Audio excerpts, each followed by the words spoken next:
Hello friend, welcome to it and repeat. কেমন আছো সবাই? আশা করি সবাই খুব ভালো আছো। চলে এসেছি অনেক দিন পরে ভিডিও নিয়ে। আসলে আমার ঘরে যে পোষ্যটা আছে অ্যাঞ্জেল, প্রচণ্ড শরীর খারাপ ছিল ওর। আজকে একটু ভালো আছে, তাই জন্য ভাবলাম একটা ভিডিও বানাই আজকে। তা আজকের রেসিপি হলো ফিশ তন্দুরি। পুরো রেসিপিটা দেখো বন্ধুরা, আশা করি তোমাদের ভালো লাগবে। চলো তাহলে শুরু করি রেসিপিটা। এখানে আমি মাছ বার করে নিলাম, আর এটা কিন্তু ছিল রুই মাছ। আর রুই মাছটা দিয়ে আজকে আমি ফিশ তন্দুরিটা বানাবো। তবে ভেটকি ফিলে দিয়ে করলে তো ভীষণ ভালো হয়, তবে সব সময় তো সেটা সম্ভব হয় না সবার কাছে। আর এই রুই কাতলা মাছটা দেখবে যে কোনো ঘরেই কিন্তু সব সময় পাওয়া যায়, তা এটা দিয়েই কিন্তু করে নিতে পারো। আর সত্যি কথা বলতে আমার ছেলে একদমই মাছ খায় না, আর এটা করলে এতটাই ভালো খায়, ও দুটো থেকে প্রায় আড়াইটা তিনটে মতন মাছ খেয়ে নেয়, শুধু মাছই খায়, সেদিন আর ভাত খায় না। তা ভাবলাম মাছ তো একদমই খায় না, সেটাও তো একটু দরকার শরীরের জন্য, তার জন্য ওর জন্য আমার মাঝে মাঝেই কিন্তু এই রেসিপিটা বানাতে লাগে। তা আমি বেশ কয়েকটা মাছ নিয়ে নিয়েছি। আমরা মেয়ে জামাইকে নিয়ে টোটাল ঘরে 6 জন। তা এখানে আমি প্রায় 12 পিস মাছ নিয়েছি। কে কটা খায় সেটা তো বলা যায় না। আমার জামাইও খুব ভালোবাসে আর ছেলেও খুব ভালোবাসে, তা আমরা ভালোবাসলেও 1 পিস করেই খাই। তা যাই হোক, আমি একটু নুন মাখিয়ে নিলাম, যেহেতু মাছটা একটু ফ্রিজে ছিল তো তাই জন্য একটু নুন মেখে নিলাম, যদি একটু জল ভেতরে থাকে বেরিয়ে যাবে তার জন্য। তবে নুনটা একদম ওই ম্যারিনেটের সময় নুন দিলেই কিন্তু হয়, আগে নুন মাখার কোনো প্রয়োজন নেই। তা আমি একটু নুন মাখিয়ে নিলাম, তোমরা একদম ম্যারিনেটের সময়ও কিন্তু করে নিতে পারো। বড় সাইজের একটা পাত্র নিয়ে নিলাম, যেহেতু মাছটা একটু বড় তো, মানে সরি মাছটা অনেকখানি তো, তার জন্য একটু বড় সাইজের একটা পাত্র আমি নিয়ে নিলাম। তো এখানে আমি 100 গ্রাম মতন টক দই একদম জল ঝরিয়ে নিয়েছি। চেষ্টা করবে জলটা একদম একটু কম দিতে, ম্যারিনেটটা কিন্তু একদম শুকনো টাইপের করতে হবে। 100 গ্রাম মতন টক দই জল ঝরিয়ে নিয়ে নিলাম। ওখানে 1 চামচি আদা বাটা দিয়েছি, 1.5 চামচি মতন রসুন বাটা, আর এই যে পেঁয়াজ বাটাও নিয়ে নিয়েছি, ওপর থেকে নিয়েছি যাতে জলটা একদমই না যায়। পেঁয়াজ বাটাও প্রায় 2 চামচি মতন নিয়ে নিয়েছি। যে যতটা কোয়ান্টিটিতে মাছটা করবে সেইভাবেই মশলাটা দেবে। আমার যেহেতু অনেকটা মাছ, তাই আমি এইভাবে অনেকটা করেই মশলা দিচ্ছি। একটুখানি দিয়ে দিলাম হলুদ গুঁড়ো। আর এই মাছটার মানে রেসিপিটা কিন্তু একদম মানে ম্যারিনেটের ওপরেই পুরোটা, এতটা ম্যারিনেটটাই খুব সুন্দর করে করতে হয়। তারপরে দিয়ে দিলাম 1 চামচি ধনিয়া গুঁড়ো। আর এখানে এটা কিন্তু বিরিয়ানি মশলা, তন্দুরি মশলা দিয়েও করতে পারো, তবে বিরিয়ানি মশলা তন্দুরি মশলা একই টাইপের হয়। আর এই বিরিয়ানি মশলাটা না আমার নিজের হাতের বানানো, আমি ঘরে বানিয়েই বিরিয়ানিটা করি। আর আমার বিরিয়ানির মশলার রেসিপিটা আমার চ্যানেলে দেওয়া আছে, যদি তোমরা দেখতে চাও অবশ্যই কমেন্টে জানিও, লিঙ্ক আমি দিয়ে দেবো। তা একটুখানি সামান্য একটু চিনি দিলাম, কয়েকটা দানা মতন, স্বাদটাকে একটু ব্যালেন্স করার জন্য। আর এখানে নুনটা আমি একটু কমই দিলাম। নুনটা একটু বুঝেই দেবে, যদি আগে মাছে নুন মাখাও নুনটা কিন্তু একটু বুঝে দিতে হবে, যেহেতু একটু একটু ভাজা ভাজা হয় তো একটু বেশি নুন হলে কিন্তু খেতে ভালো লাগবে না। একটু দিয়ে দিলাম 1 চামচি গোলমরিচের গুঁড়ো, আর 1 চামচি মতন লঙ্কার গুঁড়ো দিয়েছি। ঝালটা যে যেমন খাও তেমনই দেবে। আর 2 চামচি মতন সাদা তেলও অ্যাড করলাম। আর এখানে সব শেষে দিয়ে দিলাম 2 চামচি মতন বেসন। এটা একটু বাইন্ডিং করার জন্য এটা দিতেই হবে, যেহেতু এই ম্যারিনেটটা একদম শুকনো করতে হয়, তার জন্য কিন্তু এই বেসনটা খুব মানে কার্যকরী, এটা দিতেই হয়। তারপরে এটা খুব ভালো করে মশলাটাকে দেখো মিশিয়ে নিলাম, খুব ভালো করে আগে মশলাটাকে মিশিয়ে নিতে হবে। তারপরে আমি এই যে মাছগুলোকে দিয়ে দেবো।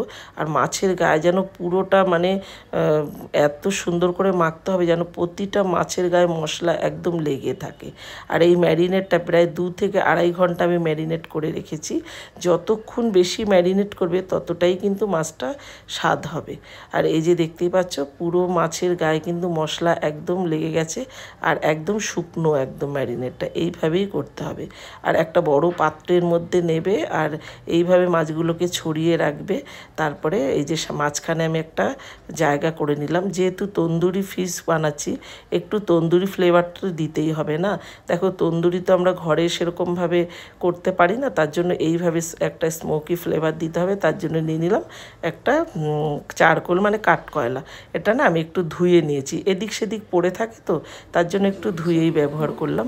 তা গ্যাস বার্নালে দিয়ে দিলাম, গ্যাসটা জ্বালিয়ে দিয়ে এদিকে কয়লাটা ওদিকে পুড়ছে। আর এখানে আমি একটা ওই সিলভার ফয়েল দিয়ে একটা বাটি মতন করে নিয়েছি। এবার কয়লাটা যখন অনেকটা জ্বলে গেছে, এই যে 1 চামচি ঘি দিয়ে একদম ঢাকনা চাপা দিয়ে দিলাম। যেই পাত্রটার মধ্যে করবে চেষ্টা করবে একদম যেন চাপা ঢাকনার হয়, তাহলে কিন্তু খুব সুন্দর হয়। আর এই যে দেখতেই পাচ্ছ ভেতরে কি সুন্দর একদম ধোঁয়াটা একদম ঘুরে যাচ্ছে। আর এই যে এই পাত্রের যে ঢাকনাটার যে ছিদ্রটা, সেটা কিন্তু আমি একদম টুথপিকের মধ্যে একটু কাগজ পেঁচিয়ে একদম বন্ধ করে দিয়েছি, একদম টাইট করে বন্ধ করে রেখেছি। 2.5 ঘন্টা পরে চলে আসলাম একদম খাওয়ার সময়। আসলে আমার রান্নাঘরটা, আর আমরা থাকি তো 4 তলা, প্রচণ্ড গরম, আর এখন গরম পড়েছে প্রচুর। আর আমার রান্নাঘরটায় পাখা চালানো যাবে না, গ্যাসটা জ্বালালে তাহলে প্রচণ্ড গরম লাগে। তার জন্য এদিকে খাওয়ার জন্য সব বসে আছে। তাই আমি বললাম একটু পরে আসো, আমি একটু ভাজা করে নিই, একটু টাইম লাগে, একটু হালকা আছে ভাজাটা করতে হয়। এদিকে নিয়ে নিয়েছি আমি বাটার। আর এই মানে তন্দুরি ফিশটা যদি বাটারে ভাজা করো দারুণ টেস্ট হয়। তেলেও ভাজা করতে পারো, তবে বাটারে কিন্তু স্বাদটা আরও সুন্দর হয়।